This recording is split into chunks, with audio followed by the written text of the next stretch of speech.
Hello my dear audience, আজকে আপনাদের সাথে যে ভিডিওটা শেয়ার করছি সেটা একদমই কালার গ্রেডিং ছাড়া। কারণ আমি রিয়েল ভিডিওটাই আপনাদের সাথে শেয়ার করতে চাচ্ছিলাম যে আমার বাসায় কারেন্ট চলে গেলে আমি কিভাবে রান্না বান্না করি। রান্নার শুরুর দিকে কিন্তু কারেন্টটা ঠিকই ছিল, আমি সবকিছু কাটাকাটি করে গুছিয়ে নিয়েছি, তারপর এক এক করে রান্না করা শুরু করে দিয়েছি। আজকে রান্না করব চাইনিজ আইটেম। আমারও যেমন চাইনিজ আইটেম পছন্দ, আমার হাজবেন্ডেরও পছন্দ, তাই ভাবলাম ও অফিস থেকে আসার আগে আমি ঝটপট আমার চাইনিজ আইটেমগুলো রান্না করে ফেলি। দুপুরে আমি একা একা খাই বলে আমি রান্না করি না দুপুরে, একবারে বিকালে রান্না করি যেন আমার হাজবেন্ড এসে গরম গরম খেতে পারে। আর একটু বেশি করে রান্না করি, যা থাকে দুপুরে আমি একাই তা খেয়ে নিই।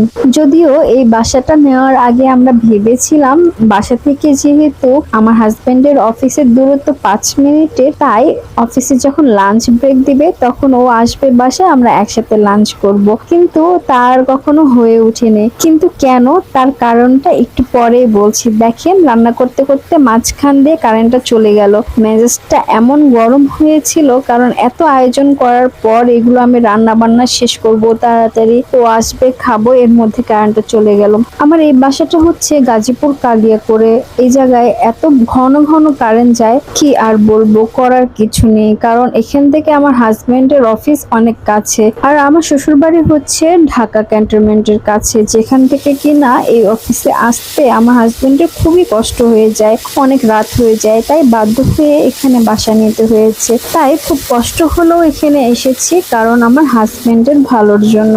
এখানে কষ্ট করি ঠিকই, কিন্তু বৃহস্পতিবার আসলেই আমার হাজবেন্ড অফিস থেকে আসার পর আমরা রওনা হয়ে যাই শ্বশুর বাড়ির উদ্দেশ্যে। তারপর শুক্র শনিবার আমরা ওখানে ছুটি কাটাই শ্বশুর শাশুড়ির সাথে। আমরা কিন্তু অনেক কষ্ট করে যাওয়া আসা করি। গাজীপুর কালিয়াকৈর থেকে ঢাকা ক্যান্টনমেন্ট যেতে অনেকটা সময় লাগে, প্রায় 3 ঘন্টার মতোই সময় লাগে, কারণ রাস্তায় অনেক জ্যাম থাকে। আমরা কিন্তু বাসে যাওয়া আসা করি, অনেক সময় অনেক দূর দাঁড়িয়ে দাঁড়িয়ে যেতে হয়, সিট পাই না, কিছু দূর যাওয়ার পর তারপর সিট পাই। এভাবেই আমরা কষ্ট হলেও যাই শ্বশুর বাড়িতে ছুটি কাটাতে, কারণ আমার শ্বশুর শাশুড়ি আমাদের জন্য অপেক্ষা করে।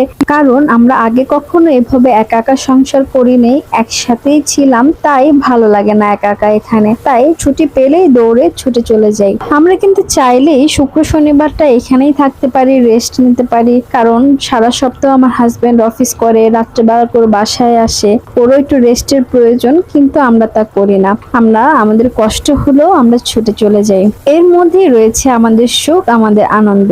আচ্ছা, কথা বলতে বলতে দেখেন আমার চার্জার লাইটের আলো কমে গিয়েছে, আরো অন্ধকার হয়ে গেল। রান্না করতে তো অনেকটা সময় লাগে, চার্জ আর কতই বা